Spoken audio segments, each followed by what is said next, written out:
자, 오늘 말씀 제목이 뭐죠? 참여할 길을 선용하려면, 하나님 사역에 참여할 길을 선용하려면, 내가 지금까지 알고 있었던 말씀하고 많이 다르네.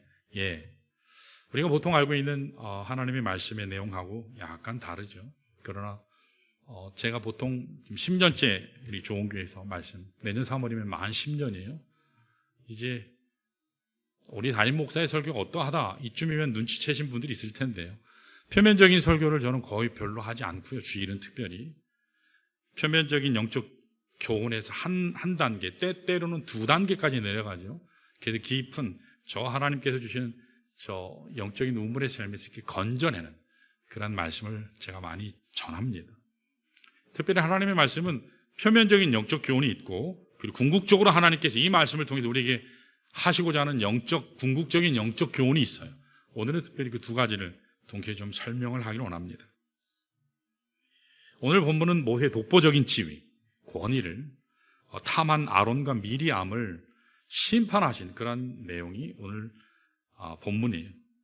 여러분, 앞장 11장을 보면 이스라엘이 시내산을 떠난 지 단 3일 만에, 시내산에서 떠난 지 단 3일 만에 하나님과 모세를 다시 원망하는 이야기가 나와요. 굉장히 충격적이죠.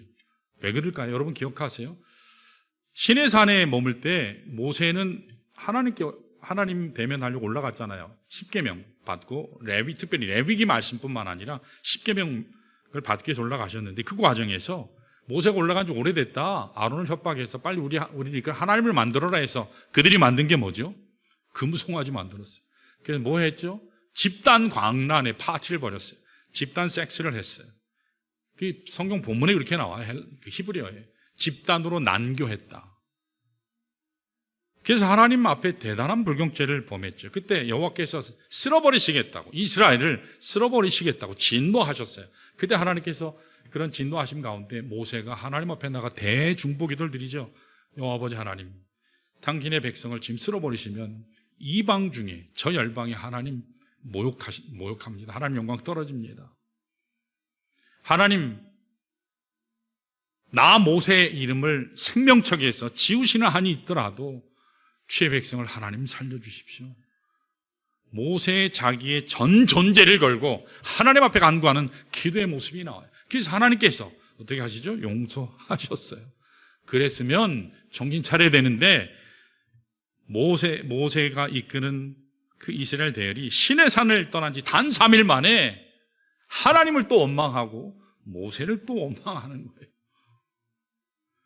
그것도 충격인데 12장에 가서 더 충격적인 사건이 나오죠. 더 충격적인 사건이 나와요. 모세 독보적인 권위, 하나님이 세우신 모세 권위에 도전하고 그것을 끌어내리려고 하는 그런 시도가 있습니다. 하나님께서 친히 불러 세우신 모세를 지도자 자리에서 끌어내리려는 강력한 시도가 있습니다. 누구에 의해서 됐죠? 최측근인 누나하고 형이요. 친누나, 친형이요. 사랑하는 여러분, 우리 인생길에서 힘들어할 때 가장 위로하고 격려하는 이들이 있습니다. 누구죠? 피부치예요. 부모예요. 형제예요. 자매예요. 자식이에요. 부부예요. 남편과 아내예요. 근데 만약 이들이 우리를 가장 힘들게 하는 사람으로 변질돼 버리면, 여러분, 그때는 살 맛을 잃습니다. 살 맛을 잃어요. 내가 왜 사는데, 내가 무엇 때문에 사는데, 그 무엇과도 비교할 수 없는 엄청난 상처를 받습니다. 요셉이 형들에 의해서 애굽에 노예로 팔려갔잖아요. 평생 씻을 수 없는 그 아픔을 그는 토로하는 장면이 총리가 되었음에도 나오잖아요. 형들 만났을 때 다윗은 아들 압살롬에게 왕위를 뺏기고 쫓겨갑니다. 모세는 지금 누나와 형에 의해서 조강기 쳐버리고 다른 여자 취한 파렴치범으로 아주 도덕적으로 대단히 문제가 많은 사람으로 낙인 찍혀서 지금 어려움을 겪고 있어요. 고통을 당합니다. 오늘 본문의 미리암과 아론은 자신들의 지혜에 만족하지 못하고 권력 도구의 구도의 1인자인 모세를 끌어내리려고 합니다. 말도 안 되는 말을 만들어내서 그것을 약점으로 만들고 쓰러뜨리려고 합니다. 권력욕에 붙잡혀서 철저하게 사탄의 손에 놀아나는 모습입니다. 자기를 전혀 못 보지. 사랑하는 여러분, 하나님이 세우신 권위와 질서를 인정하고 그 하나님 사역에 참여하는 삶이 가장 복된 삶인 줄로 믿습니다. 여기 오늘 하나님 말씀을 통해서 저는 하나님의 말씀을 표현할 때 신앙사건 모음집이다 그렇게 표현하기도 하고 영적 교훈 모음집이다 그렇게 표현하기도 해요. 하나님의 말씀은 영적 교훈 모음집이라 할 수 있는데 그 하나님 말씀 본문을 보면 겉에만 드러나 있는 표면적인 영적 교훈이 있는가 하면 궁극적인 하나님이 정말 말씀하시고 싶은 궁극적인 교훈이 있어요. 먼저 표면적인 영적 교훈, 오늘 본문에 대한 내용을 좀 보면 여러분들 이미 아시는 말씀이에요. 확인 차원에서 말씀드리면, 자, 첫 번째 교훈은 따라할까요? 우리 한번 띄워주실래요? 첫 번째 교훈 있습니다. 시작. 위계 질서, 영적 권위를 말씀하신다. 오늘 본문에서는 위계 질서를 잘 지키라 그렇게 말씀하세요. 자, 1절에 보면 누가 모세를 비방했죠? 미리암과 모세가, 아론이 비난했어요. 여자를 취했다라고 합니다. 근데 이 해석이 굉장히 난해해요. 이따가 제가 자세하게 설명드리겠습니다. 자, 그러나 결론적으로 말씀드리면 전혀 잘못된 말 만들기였다는 것입니다. 거짓이 진리화되고 있는 모습이에요. 이게 오늘 세계적인 상황이잖아요. 특히 우리나라는 굉장히 심각한 수준이죠. 이게 정치계에 있는 사람들이 나라를 굉장히 혼란스럽게 만들고 있죠. 그러나 여러분, 하나님의 사람은 여론에 움직이지 않습니다. 정치적으로 생각하지 않아요. 신앙인들은 하나님의 말씀과 기도로 하나님 중심의 자리에서 판단하는 사람이에요. 생각하는 사람이에요. 결정하는 사람들인 줄로 믿습니다. 그래서 오늘 정치 이야기 너무 관심하시면 안 돼요. 나라를 위해서 기도하셔야 돼요. 그리고 누군가를 세웠으면 잘 따라줘야 돼요. 그래야 나라가 돼요. 마음에 안 들어도 또 원래부터 좋아해도 그것이 우리 그리스도인들이 취해야 될 자세지. 여기 본문에서 모세가 지도자라는 거예요. 모세가 하나님이 세우신 권위자이기 때문에 그의 말씀에 순종해야 된다. 그런데 미리암과 아론은 그를 돕는 조력자라는 사실이거든요. 이것은 오늘 교회 교역자들에게도 동일하게 해당되고 성도들에게도 마찬가지죠. 이것을 얘기하는 거예요. 첫 번째는요. 자, 두 번째는 따라할까요? 우리 봅니다. 시작. 세우신 리더에게 말씀하신다. 다시요. 시작. 세우신 리더에게 말씀하신다. 누가요? 하나님이 세우신 지도자에게 말씀하세요. 자, 2절 말씀을 한번 보면 이렇게 나와요. 그들이 이르되 여호와께서 모세와만 말씀하셨느냐? 우리와도 말씀하지 아니하셨느냐? 그렇게 얘기하고 있어요. 모세만 하나님 세우신 리더가 아니고 우리도 하나님이 세우셨다 그렇게 얘기하고 있는 거죠. 여러분, 이게 어떤가요? 이 말 맞나요? 틀리나요? 틀리진 않아요. 맞아요. 맞는 말이에요. 하나님 앞에서는 모두가 동등합니다. 하나님 앞에서는 담임 목사건, 부목사건, 전도사건, 장로건, 권사건, 안수집사건, 평신도건 똑같아요. 다 동일해요. 그래서 우리는 하나님 앞에 동역자들입니다. 아멘. 동역자들이에요. 함께하는 동등한 대등한 사람들이에요. 만인 제사장이라 그러잖아요.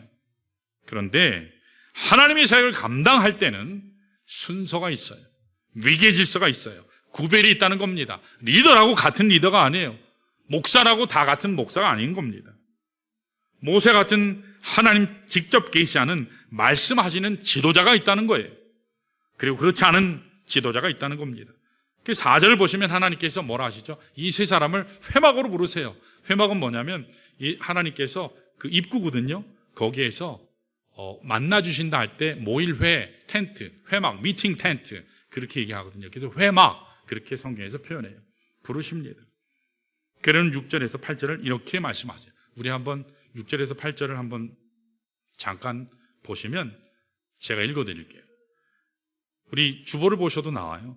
자, 이르시되 내 말을 들으라. 너희 중에 선지자가 있으면 나 여호와가 환상으로 나를 그에게 알리기도 하고 꿈으로 그와 말하기도 하거니와 내 종 모세는 그렇지 아니하니 그는 내 온 집에 충성함이라. 그와는 내가 대면하여 명백히 말하고 은밀한 말로 하지 아니하며 그는 또 여호와의 형상을 보거늘. 이렇게 하나님께서 말씀하셨어요. 너희가 어찌하여 내 종 모세를 비방하기를 두려워하지 아니하느냐. 여기서 중요한 단어는 내 종 모세라는 말이에요. 2번 반복하죠. 내 종 모세, 내 종 미리암, 내 종 아론 그렇게 얘기하지 않아요. 내 종 모세 그렇게 하나님 말씀하시죠. 나의 종이다. 나의 속한 사람이다. 내가 신뢰하는 사람이다. 내가 세운 사람이다. 그러시면서 뭐라고 하시죠? 나요하는 선지자들에게는 꿈으로 얘기하고 환상으로 얘기하지만 모세에게는 직접 얼굴과 얼굴을 대면해서, 이거는 히브리 원어에 보면 입에서 입으로 하나님이 말씀하시면 서로 받아서 또 서로 소통하면서 얘기했다, 그런 뜻이에요. 그런데 어찌하여 이런 내종 모세를 너는 비방하기를 두려워하지 않는 것이냐. 그러면서 하나님께서 9절에 뭐라고 말씀하시죠? 여기 본문에 여호와께서 그들을 향해서 진노하시고 떠나셨다. 여러분, 이 뉘앙스가 뭐죠? 이제 큰일 난 거예요. 뭔 일이 벌어질 것 같지 않습니까? 엄청난 불안감이 엄습하죠. 그에 무슨 일이 일어나죠? 하나님의 나병 심판이 있게 돼요. 미리암이 나병에 걸립니다. 여기서 질문이 생겨요. 아니, 사고는 둘이 똑같이 쳤는데 왜 미리암만 나병에 걸렸죠? 말씀해 보시면 미리암과 아론이라고 돼 있어요. 아론과 미리암이 안 돼 있고 순서가 앞에 미리암이 먼저 있어요. 여러분, 앞에 있는 사람들이 지도자격이잖아요. 미리암이 주도했다는 거예요. 그리고 아론은 뒤따라갔다는 거죠. 그래, 아론에게 하나님께서 심판하지 않는 것은 그가 대제사장이잖아요.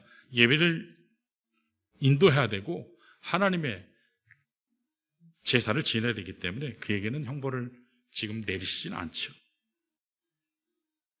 자, 그래서 오늘 여러분 본문에서 1차적 교훈 중 첫째는 뭐라고요? 위계질서, 영적 권위를 잘 지키라는 거죠.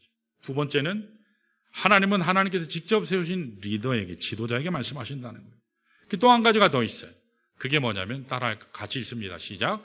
리더의 기도에 응답하신다. 목자 중심을 얘기하세요. 여기 목자는 가정교회에서 얘기하는 그 목자 얘기하는 게 아니라 목자는 목사를 얘기하는 거예요. 담임 목사를 얘기하죠.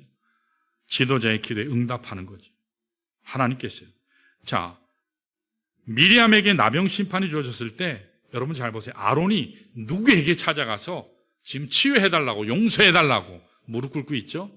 하나님이 아니에요. 모세에게 가서 엎드려서 회개하고 간청하고 있어요. 우리 11절 12절 보면 이렇게 돼 있어요. 제가 읽어드릴게요. 아론이 성경 있으시면 펴세요. 민수기 12장. 일부러 여기 안 띄워요. 찾으세요. 민수기 12장이에요. 여러분, 일부 예배는 거의 찾아서 하거든요. 2부 예배는 이렇게 시간 관계상 제가 이렇게 하긴 하는데, 그래서 저도 언젠간 이거 띄우는 걸 하지 않을까 생각도 있어요. 왜냐하면 그나마 성경 안 읽으시는데, 자, 집에서 매일 성경 읽으시는 분, 자, 두 손 드세요. 매일 성경 읽으시는 분, 매일 읽으시는 분. 자, 여기 보면 3분의 1도 안 돼요. 3분의 1이 안 돼요. 그래서 성경을 여러분 읽으셔야 돼요. 집에서도 안 읽으시는데 교회에서까지 이거 띄워놓으니까 더 심각한 거예요. 자, 우리 찾으셨죠? 12장, 민수기 12장 11절 12절 우리 같이 읽어볼까요? 시작. 아론이 모세에게 이르되 슬퍼도다 내 주여, 우리가 어리석은 일을 하여 죄를 지었으나 청하건대 그 벌을 우리에게 돌리지 마소서. 그가 살이 반이나 썩어 모태로부터 죽어서 나 혼자 같이 되지 않게 하소서. 이렇게 얘기했어요. 아론은 여기에서 모세를 호칭을 하는데 어떻게 부르죠? 내 주여, 이렇게 부르고 있어요. 내 주여. 여러분, 하나님께서 출애굽기에서 모세를 부르실 때 저 말 못하거든요. 그랬더니 야, 너 걱정하지 마. 너 대변자를 내가 세울 거야. 네 형 말 잘하니까. 그 형이 너를 주로 the Lord, 주로 섬길 거다. 주처럼 섬길 거다. 하신 말씀을 생각하면 다시 정신 차린 모습이 나오죠. 자기 자리, 자신의 정체성을 아론이 이제 제대로 인식하는 모습이 여기에 나와요. 그리고 그때 모세가 어떻게 하죠? 13절을 읽어볼까요? 시작. 모세가 여호와께 부르짖어 이르되 하나님이여 원하건대 그를 고쳐주소서. 누가 기도했죠? 모세가 기도했어요. 기도했더니 하나님께서 응답하셔서 낫게 하셨다는 거죠. 자, 여러분, 1차적인 영적 교훈 세 번째는 목자의 간구를 하나님께서 응답하신다는 겁니다. 목자 중심의 사역을 하라는 거예요. 자, 그런데 저는 오늘 이와 같은 1차적인 영적 교훈에서 하나님 말씀이 끝나면 안 된다고 믿는 사람입니다. 왜냐하면 더 깊은 하나님께서 우리에게 주시는 진짜 말씀을 하시고자 하는 말씀이 있어요. 그것을 오늘 나누길 원해요. 그것은 이와 같은 모든 사건을 통과하면서 모세가 하나님 앞에 보였던 그의 성품이에요. 그의 인격, 자격, 자질, 그것을 우리가 좀 배우길 원해요. 여러분, 조 루이스라는 사람이 있는데 이렇게 얘기했어요. 우리 따라 해볼까요? 당신은 한 번밖에 살지 못합니다. 제 옆에 있는 분한테 얘기하세요. 당신은 한 번밖에 살지 못합니다. 영원히 살 것처럼 아마 하시면 안 돼요. 한 번밖에 못 살아요. 자, 계속해서요. 그러나 올바르게 산다면, 다시요. 그러나 올바르게 산다면 한 번으로 충분합니다. 맞죠? 우리에게 주어진 인생의 기회는 제한되어 있다는 말이죠. 그러나 정말 값진 것을 위해 쓰임받을 수 있다면 후회하지 않을 수 있고 결코 아깝지 않다는 거죠. 단 하루를 살아도, 단 한 번을 살아도 값있게 보람있게 쓰임받는 인생을 산다면 결코 헛된 인생이 되지 않을 겁니다. 오늘 본문을 통해서 그래서 물어야 될 질문, 제가 문제의식을 가졌던 질문이 이거예요. 가장 믿었고 신뢰했던 아론과 미리암이 권력욕에 붙잡혀서 배신했을 때 이 모세가 그 배신감 때문에 아파하고 밤잠을 자질 못하고 소화불량 걸리고 분노하고 증오하고 좌절해하고 억울해해서 하나님의 사역을 이루지 못할 뻔했는데, 그런데 도대체 그 무엇이 그로 하여금 이와 같은 극한 상황을 뛰어넘어서 하나님 킹덤 비전, 하나님의 위대한 일꾼으로 쓰임받을 수 있었을까? 이게 제 질문이에요. 이게 오늘 우리들이 이 말씀에 질문해야 되는 거예요. 이 질문의 대답을 하나님이 오늘 이렇게 대답하셨어요. 어떻게 할 때 그 위대한 축복의 현장에 우리도 참여할 수 있을까? 하나님은 어떤 사람을 통해서 그 축복된 하나님의 이 킹덤 비전, 하나님 나라, 하늘나라의 비전을 이루어 가실까? 오늘 모세 이 모습을 통해서 우리에게 필요한 자질들을 좀 보기를 원합니다. 자, 첫 번째로 따라할까요? 제가 이 결론을 말씀드릴게요. 기억하셔야 돼요. 대지를 먼저 말씀드릴 테니까.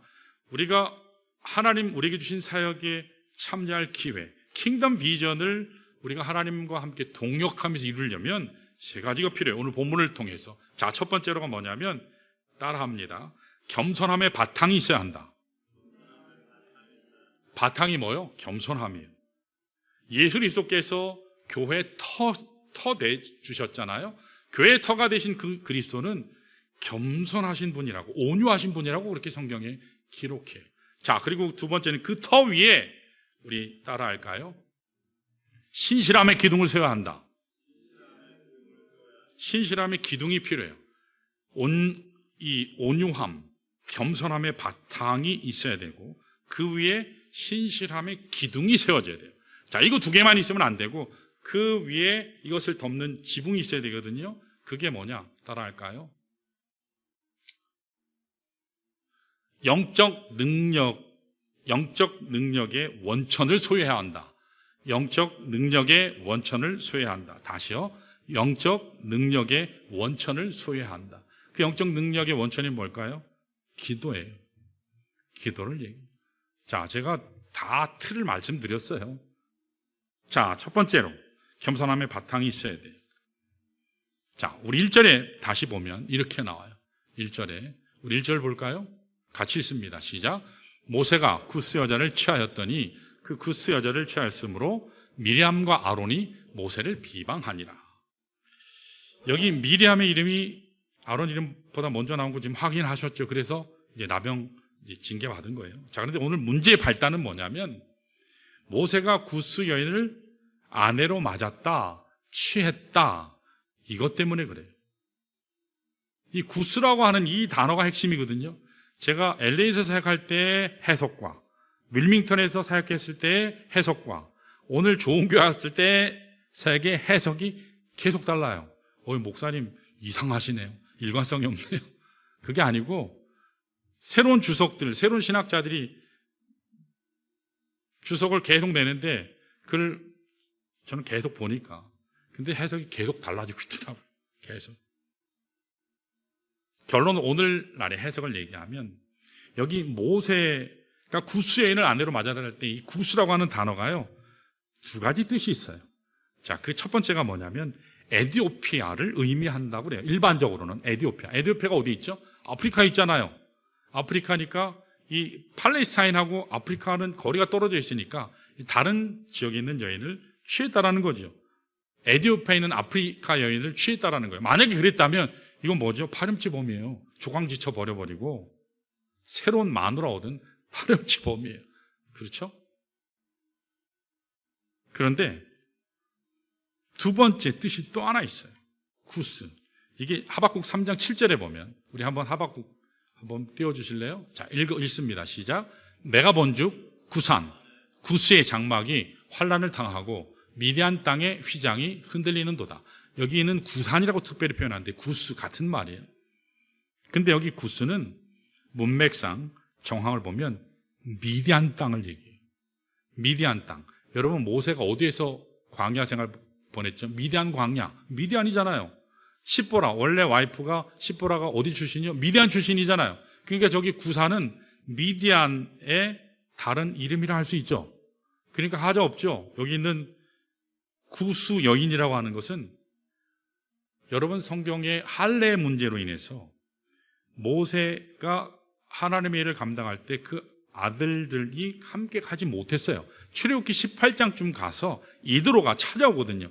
그때야 모세가 아내를 다시 보게 되거든요. 그러니까 이스라엘 백성들은 한참 시간이 흐른 후에 못 본 사람도 많잖아요. 모세 아내가 누군지. 그러니까 딱 보니까 뭐죠? 오? 마누라 있다 그랬는데 다른 여자를 얻었네? 이렇게 오해할 수도 있었겠죠. 그러니까 말 만들기가 좋겠죠. 미리암, 아론은 그래서 말도 안 되는 말을 만들어서 자기 동생 모세를 권력에서 끌어내리려고 한 거죠. 왜 이런 일을 행했을까요? 명분을 삼으려고요. 명분이에요. 도덕적인 문제하다. 자, 그런데 2절에 그 속셈이 나오죠. 우리 2절 다시 한번 볼까요? 본문 2절 같이요. 시작. 그들이 이르되 여호와께서 모세와만 말씀하셨느냐 우리와도 말씀하지 아니하셨느냐 하며 이게 뭐죠? 그들의 속셈이에요. 나도 지도자 될 자격이 있어. 나도 이스라엘 이끌어갈 수 있는 영도자가 될 수 있어. 그걸 얘기한 거죠. 그랬더니 뒷말에 뭐가 단서가 붙어 있어요? 여호와께서 이 말을 들으셨더라. 뉘앙스가 어떻죠? 이거 하나님이 대단히 불편해하시는 모습 아니에요? 여러분 우리가 하는 모든 말을 하나님이 다 듣고 계신다. 그런 사실 우리가 또 확인할 수 있어요. 그러니까 여러분 말 조심해야 돼요. 그 사람이 없다고 우리는 함부로 얘기하잖아요. 당사자 없다고. 우리가 어떤 말을 할 때 당사자가 있는 것처럼 얘기하면 문제가 생기지 않는 것 같아요. 그래야 사탄이 틈타지 않습니다. 잘못된 말이 옮겨지지 않아요. 잘못된 소문이 돌 때 정말 나쁜 사람은 누구죠? 그 말 만들어낸 사람이에요. 그 시작한 사람. 근데 더 나쁜 사람이 있어요. 누굴까요? 그 말을 옮기는 사람. 이 사람이 더 나쁜 사람이에요. 그래서 여러분 우리가 어떤 하나님의 일을 하거나 우리 관계에 있어서 누가 무슨 부정적인 얘기를 하면 그걸 딱 듣고 여러분 블랙홀 되시면 됩니다. 아멘? 안 그러신가 본데요. 터뜨리고 싶으신가 봐요. 이 기가 막힌 이 복된 복음을 내가 전해야 되는데 막 입이 근질거려서 뭐 못 참죠. 내가 너한테만 얘기하는 건데 다른 사람한테 절대로 얘기하면 안 돼. 그리고 다 얘기하잖아요.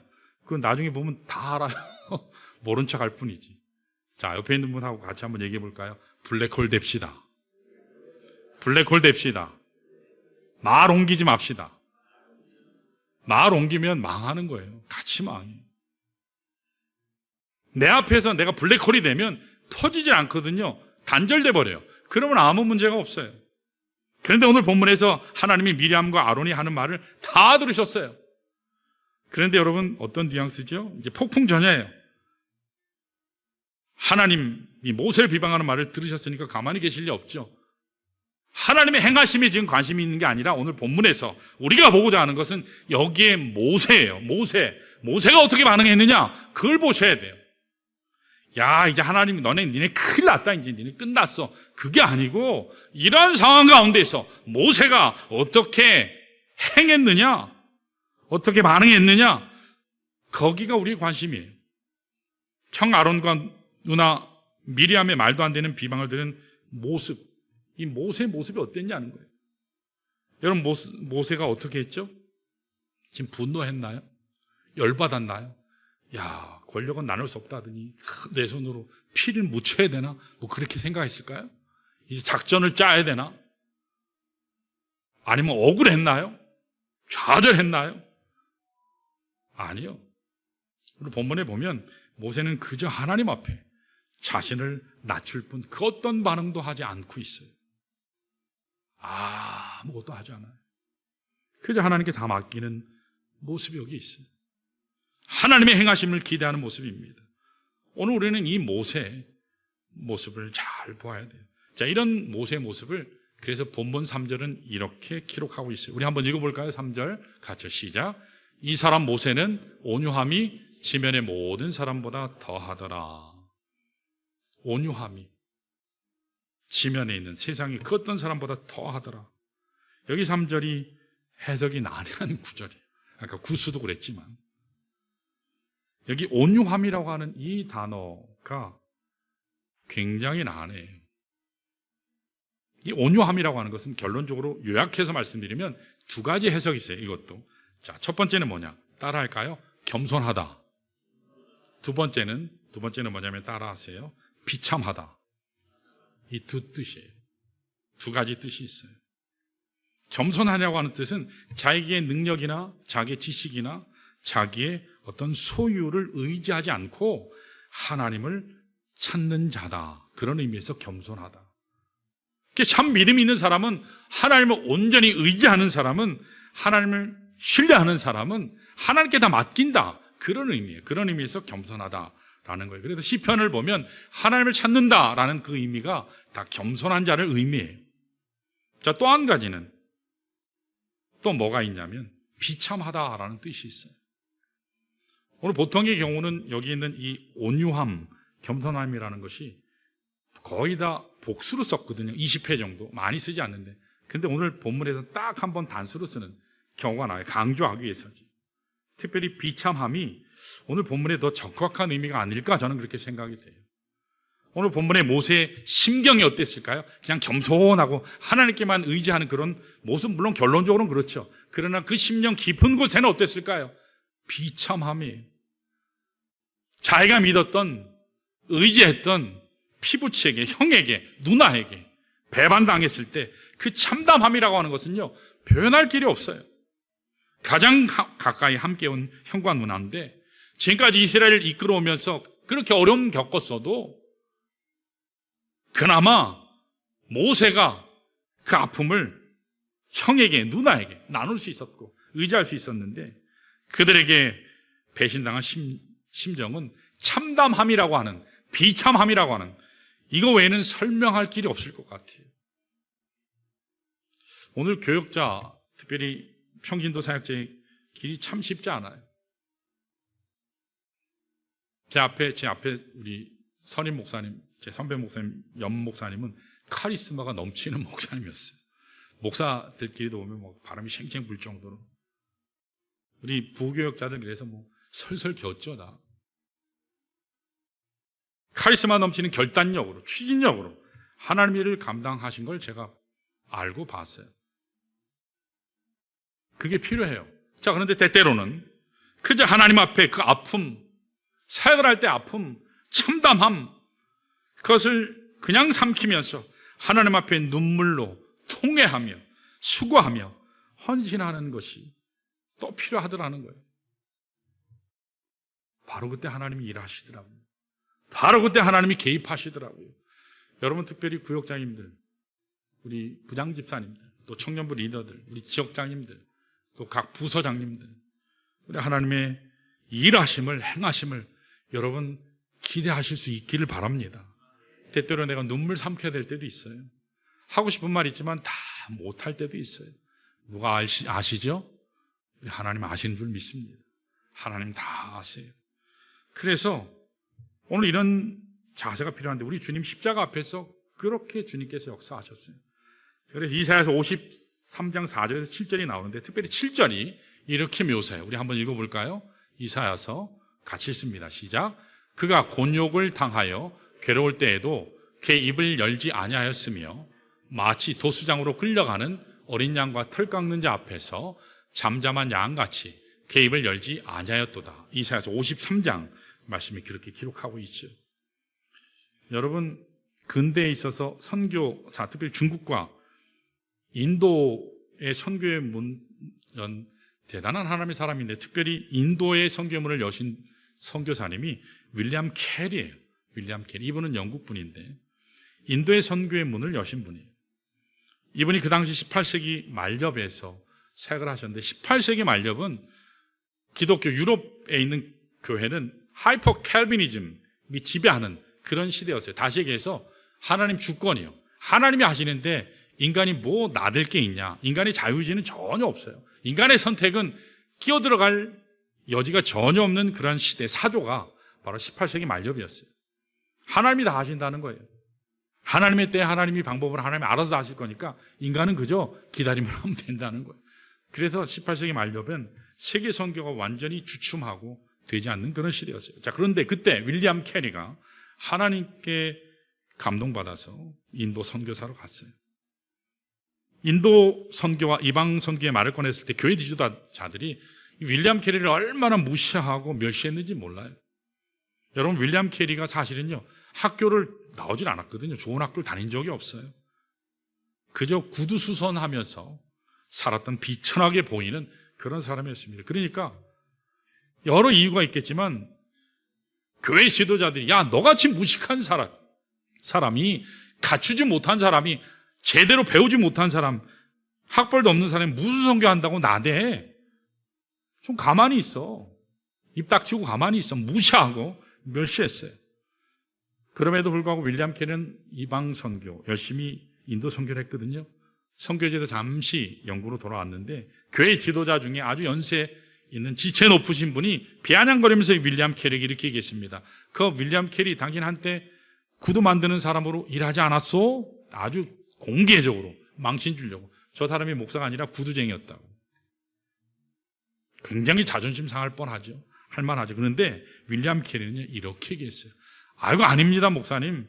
저는요 구두를 만드는 제조업자가 아니고 그저 다 떨어진 구두 뒷창 고치는 구두 수송공이었어요. 자기를 더 낮추고 얘기하고 있죠.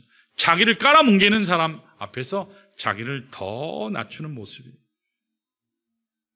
여러분, 사실은 윌리엄은 굉장한 이 언어학에 있어서 천재인 사람이었어요. 홀로 독학하면서 헬라어 히브리어를 독파한 사람으로 오늘날에도 우리 신학교 교수들이 있지만 헬라어 히브리어 보면서 이걸 그대로 읽으면서 해석하면서 설교할 수 있는 사람이 없어요. 근데 이 윌리엄 캐리는 헬라어 히브리어 성경만 먹고 성경을 읽고 설교를 할 수 있는 사람이었어요. 대단한 사람이에요. 언어에 정통한 사람. 심지어는 이 인도라고 하는 나라가 부족이 많잖아요. 그 대표적인 부족이 되는 24개 언어를 수집해서 그 나라 말로 성경을 번역한 사람이에요. 24개 언어로. 천재 중에 천재인 사람이에요. 대단한 사람이에요. 윌리엄 캐리라는 사람이에요. 그럼에도 불구하고 그 당시 사람들은 그의 외모를 보고 깔보고 무시한 겁니다. 오늘도 마찬가지예요. 목사님, 제가 뭐 나이가 들어서 못하겠는데, 전 배운 게 없어서 못하겠는데요. 저는 뭐 남들이 보기에도 시원찮은데요. 아니요. 그건 우리 생각이지 하나님은 전혀 그렇게 생각하지 않습니다. 하나님은 우리 직업 안 봐요. 학벌 안 봅니다. 내 존재가 무엇이냐? 하나님 그런 거 평가하시지 않아요. 하나님은 겸손한 자를 찾으십니다. 낮은 자를 찾으세요. 하나님, 나는 정말 아무것도 아닙니다. 나는 하나님 은혜 앞에 빚진 자입니다. 고백하는 사람들을 찾습니다. 나같이 못난 자가 무슨 죄를 할 수 있습니까? 나는 자격도 되지 않는데 그저 성전 문 지키는 것, 그것만으로도 감격입니다. 하나님 나를 사용해 주신 것만으로도 감사합니다. 이와 같은 자세를 가질 때 하나님께서 그런 자를 사용하십니다. 여러분, 우리가 가져야 될 첫 번째 자질이 뭐라고요? 겸손이. 이게 바탕입니다. 자, 두 번째는 뭐라 했죠? 자, 여러분들이 얘기하세요. 시작. 이게 뭐 학설이 많은 것 같아요. 다시요. 다시요. 시작. 신실함에 기둥을 세워야 된다. 그렇죠. 기둥이요. 바탕이 되면 그 다음에 기초가 되면 기둥을 세워야 되잖아요. 자, 여기 하나님께서 우리에게 찾으시는 가장 중요한 자질이 뭐냐? 신실함이에요. 저는 세상에서 가장 힘든 게 꾸준히 하는 게 제일 힘든 것 같아요. 꾸준히 하는 거. 처음과 나중이 변치 않고 꾸준히 하는 거. 이게 제일 힘들어요. 이거 잘하면 부부싸움 할 일이 없잖아요. 그렇지, 하나님 앞에 변질될 일이 없잖아요.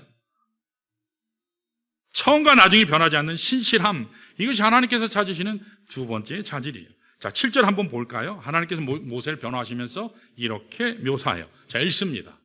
7절이요. 본문 7절 시작. 내 종 모세와는 그렇지 아니하니 그는 내 온 집에 충성함이라 그렇게 얘기했어요. 내 종 모세는 그렇지 아니하니. 근데 이 번역이 좀, 한국말 번역이 좀 모자라요. 그 영어 번역에서 ESV라는 성경이 있는데 그걸 보면 좀 더 정확하게, 원어에 가깝게 설명하는데 이렇게 해석할 수 있어요. 자, 제가 말씀드리면 유일하게 모세 한 사람만이, 유일하게 모세 한 사람, 딱 모세 한 사람만이 내 집안에 있는 모든 자들 중에서 신실한 자다. 이 뜻이에요. 이걸 정확하게 더 원어의 본문에 가깝게 제가 해석하면, 자, 이 말씀에 비추어 보면 짐작이긴 하지만 그동안 하나님 앞에 충성을 맹세했던 사람들이 굉장히 많았던 것 같아요. 그 앞에 많았잖아요. 수많은 왕이 있었고 수많은 선지자들이 있었고 수많은 일꾼들이 있었는데, 그런데 그들은 가다가 변질됐다라는 얘기예요. 처음 맹세와는 달리 변절되고 말았다는 겁니다.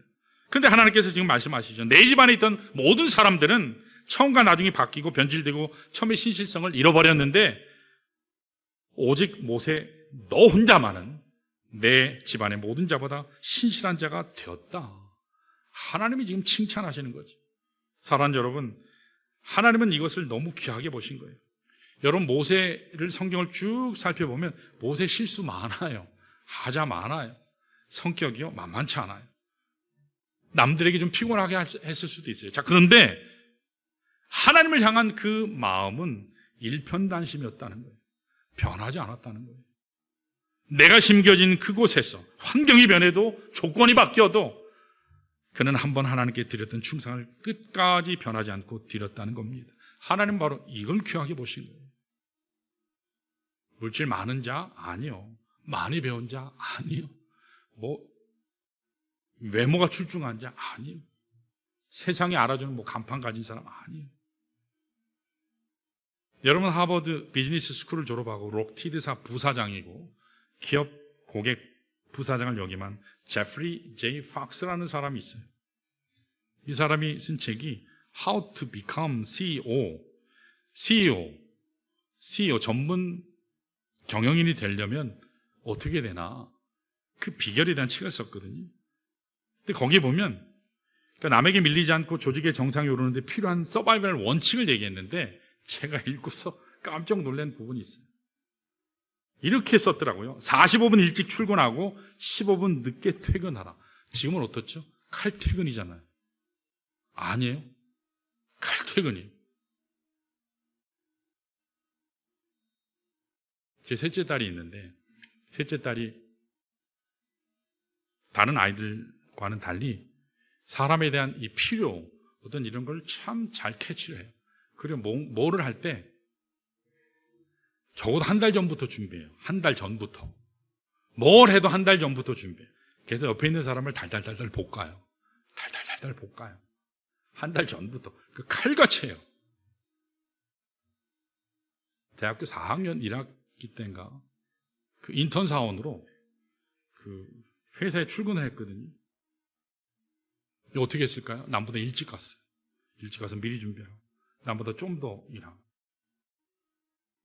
좀 지나니까 회사에서 연락이 왔어요. 야, 너 우리 회사 안 올래? 할렐루야였죠. 얘 취업을 어떻게 해야 되는데 걱정했는데 취업이 되는 거예요. 아마 그걸 이쁘게 본 것 같아요. 제가 집에서도 이렇게 막 피곤해서 누워서 뭔가 이렇게 찾으면 기가 막히게 눈치가 빨라서 제가 평소에 베는 베개가 있는데 편안한 베개, 그걸 찾아와가지고 번개같이 찾아와서 제 머리 밑에서 딱 갖다 놔요. 이 정도로 서비스를 잘해요. 이 셋째 딸이. 아마 그런 배려나 관심이나 남보다 좀 더 부지런함, 이것이 어필이 돼서 걔는 취업 걱정 안 했어요. 딴 애들은 뭐 듀크 대학을 나오고 뭐 노스캐롤라이나 최고의 좋은 학교를 나와도 걔네들은 다 떨어졌는데 제 딸은 됐습니다. 배 아프신가 봐요. 할렐루야. 됐어요. 우리 형편과 처지를 아시는 하나님이 붙여주신 것 같아요. 여기 세상에서도 40일 일찍 출근하고 15분 늦게 퇴근하래. 조건에 따라 변하고 환경에 따라 변하고 오늘 웃었다 내일 비판하고 뒷짐지는 이런 사람이 아니라 처음과 나중이 똑같은 신실한 사람이 오늘 세상 곳곳에서도 인정받고 하나님의 위대한 뜻을 감당한다는 사실이지. 사랑하는 여러분, 오늘 하나님은 이것 하나 보시길 원하세요. 여러분, 우리가 뭐 잘해봐야 능력이 뭐 차이가 있을까요? 도토리 키재기죠. 우리 가진 재능 뭐 대단할 게 있습니까? 내가 아무리 많은 능력, 재능을 아무리 많이 소유해도 충성이 없다면 하나님은 기뻐하시지 않아요. 그런데 반대로 아무것도 없어도 일편단심 오직 한 마음으로 주님 한 분 붙잡으면 그분 향해 충성을 다할 수 있다면 하나님 앞에 그것 하나로 충분한 줄 믿습니다. 여러분, 오늘 시대에 교회가 약해져가는, 특별히 한국 교회가 약해져가는 이유들을 참 많이들 얘기하거든요. 그런데 오늘 현대교회가 약해져가는, 무너져가는 이유는 물질이 없어서가 아니에요. 능력이 부족해서가 아니에요. 초심을 잃고 변질됐기 때문이에요. 여러분 어떠세요? 가만히 생각해 보세요. 구원받았을 때, 청년 때, 우리 여기 집사님 50대, 60대들, 80년대 우리 수련회 가서 얼마나 열심히 전도하고 부흥회 가가지고 두 손 들고 쭉 그랬잖아요. 그러다 하다가 힘들면 쭉 우르고, 그렇죠. 기도하다가. 만세 삼창하듯이. 기도 삼창하면 힘들어 죽겠는데. 그러면서도 열심히 하나님 섬겼잖아요. 근데 어떻죠? 지금 그렇게 할 체력도 안 된다 하면서 안 나오고, 못 나오고, 피하고, 도망가고, 그러잖아요. 처음 믿을 때 순수함이 없어졌어요. 과거에는 가진 것이 없어도 감사했거든요. 감격했거든요. 기뻐했어요. 고난이 와도 빼앗김이 있어도 하나님 앞에 감격으로 나갔어요. 주님 한 분 때문에 찬양하는 시절이 있었어요. 근데 지금은 한국교회 전반적으로 그 순전한 믿음이 점점 사라져가고 있습니다. 하향 평준화된다 그랬죠. 그래서 교회에 오면 생기가 없어요. 생기가 없어요. 덩치는 큰데 하나님 교회답지 못해요. 한국교회에서, 한국교회 중에 가장 부흥하는 교회 중에 한 교회가 어떤지 아세요? 중대형 교회가 부흥한대요. 소형교회는 안 간다는 얘기예요. 일해야 되는 교회는 안 간다는 얘기예요. 중형교회는 200에서 500명 사이를 얘기하거든요. 한국 교회인들이 가장 선호하는 교회가. 우리도 그런 교회죠. 근데 좀 더 큰 교회는 왜? 가서 사역 안 하고 싶어서 숨으려고. 그런데 그런 교회들이 부흥한대요. 이거 참 심각한 거죠. 여러분, 다시 첫사랑으로 돌아가시기를 바랍니다. 자, 우리 옆에 이야기해 볼까요? 첫사랑을 회복합시다. 첫사랑 회복합시다. 여러분, 다시 복음으로 돌아가셔야 돼요. 자, 이렇게 하나님 나라 사역에 참여할 기회를 선용하는 사람은 첫 번째는 뭐가 필요해요? 뭐요? 여러분이 대답하세요. 뭐요? 자, 예배 딱 끝나는 순간 다 까먹지 말고 제가 3일 후에 물어봐도 기억할 수 있게. 뭐라고요? 자, 안수 입장님 일단 물어볼 거예요. 겸손함에 바탕이 있어야 돼요. 그리고 두 번째는요? 신실함의 기둥. 할렐루야. 이렇게 잘할 수가 없어요. 자, 마지막 세 번째. 따라할까요? 따라할 필요 없죠. 세 번째 뭐요? 자, 웅성거리지 마시고. 자, 같이 마음을 맞춰서 시작. 자, 영적 능력의 원천. 그게 뭐라고요? 기도예요. 영적 능력의 원천은 누구로부터 오죠? 하나님께로부터 오는 거예요. 저 위로부터 오는 거예요. 목사로부터 오는 게 아니에요. 위로부터. 하나님이 주시는 거예요. 성령님이 주시는 거예요. 자, 여기 모세의 그 강력한 지도력이 실제로 어디에서 왔는가? 근본 비결이 8절에 나와요. 우리 한번 8절 읽어볼까요? 같이요. 시작.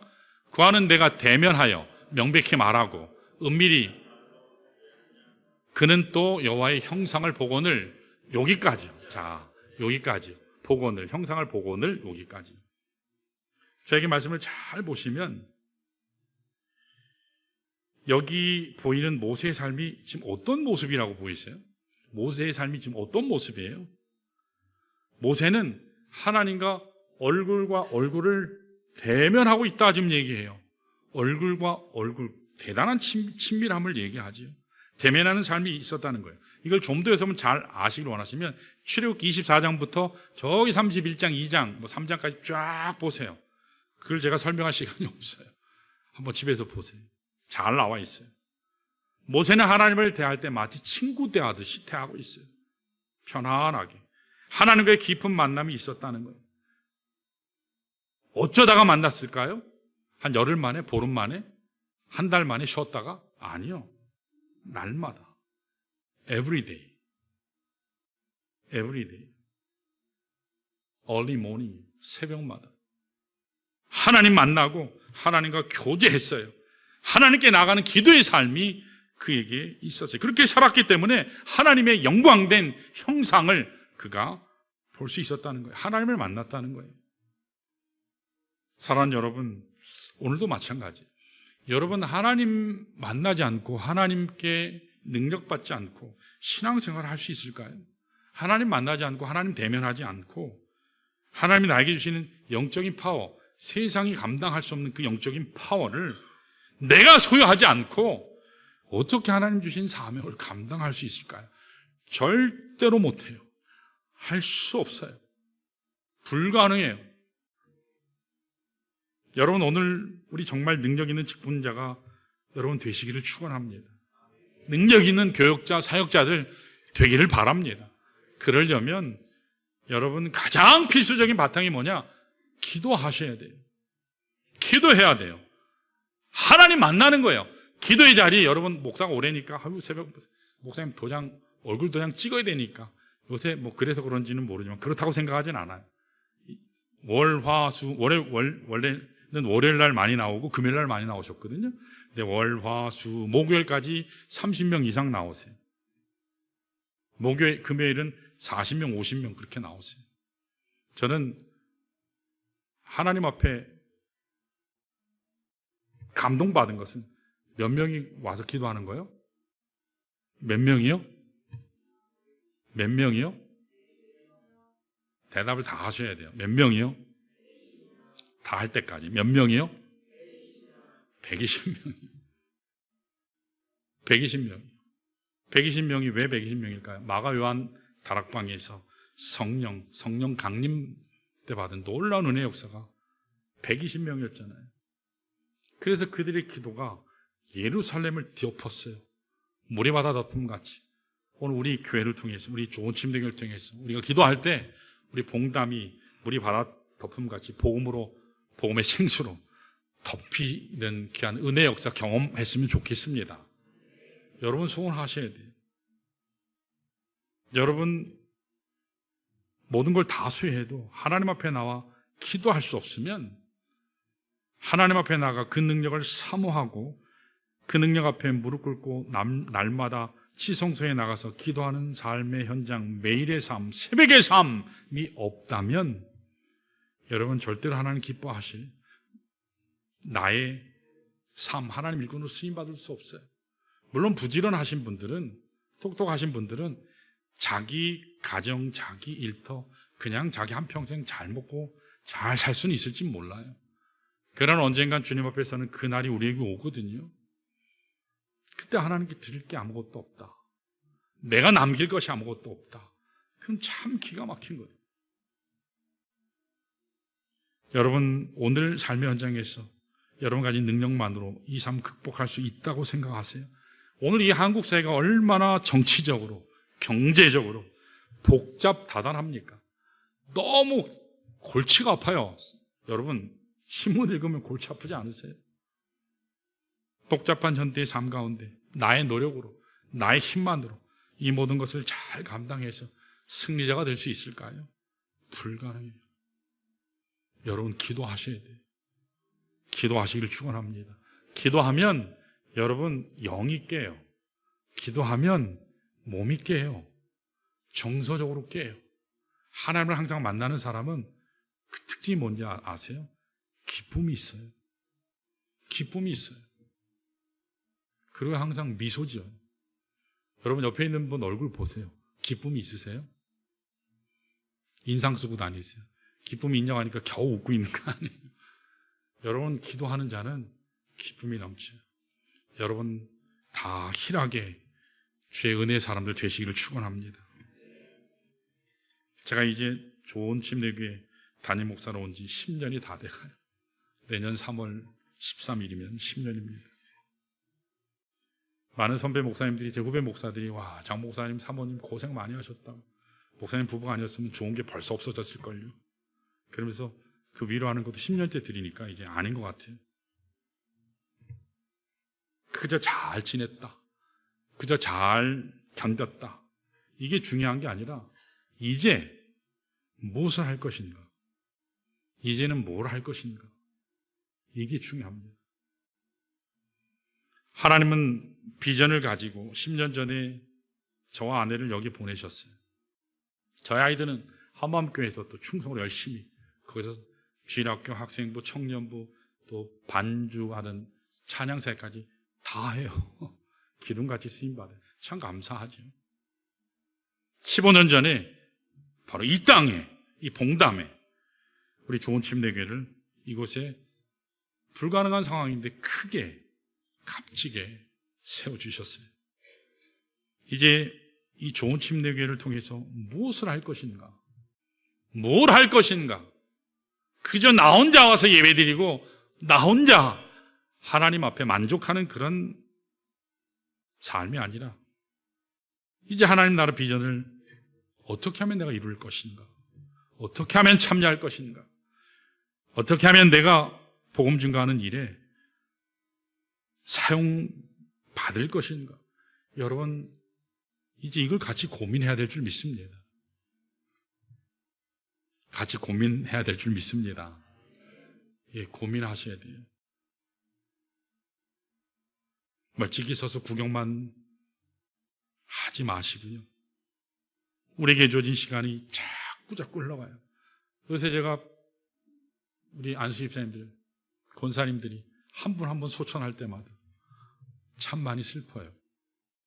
이제는 정말 사랑하는 분들이 떠나가니까 못 보기 때문에 볼 수 없다라고 하는 것 때문에 슬프다는 거예요. 제가 천국에서 다 만나니까 시간이 자꾸 지나가는데 나에게 주어진 인생에게는 점점 사라져가는데 언제까지 멀찍이 서서 팔짱 끼고 구경만 하다가 세월을 허송하실 겁니까? 이제는 주님 앞으로 여러분 나오시길 바랍니다. 하나님의 자에게 결단하셔야 되는데 그 첫 번째가 기도하는 거예요. 여러분 나오셔서 기도하세요. 그러면 하나님이 말씀하세요. 하나님이 일하세요. 그러면 하나님이 기가 막히게 나의 문제도 해결해 주세요. 물질의 문제도, 자녀의 문제도, 건강의 문제도, 관계의 문제도, 질병의 문제도 다 해결하심을 여러분 경험하시기를 축원합니다. 이 시간에 모두 일어나셔서 한 가지만 놓고 기도하면 좋겠습니다. 한 가지만 놓고 기도하면 좋겠습니다. 우리 두 눈 감으시고 두 손 모으시고 기도할 때 한 가지만요. 내 삶을 주님 앞에 드립니다. 내 삶을 주님 앞에 드립니다. 내 삶이 주님 앞에 이제 쓰임받기를 원합니다. 하나님 앞에 겸손의 그릇으로, 깨끗한 그릇으로 나를 사용해 주십시오. 여러분 꼭 크게 기도 안 하셔도 돼요. 이 시간 하나님 앞에 여러분 주님 앞에 토로하면서 이 시간 여러분 기도하시기 바랍니다. 다 함께 우리 기도하겠습니다.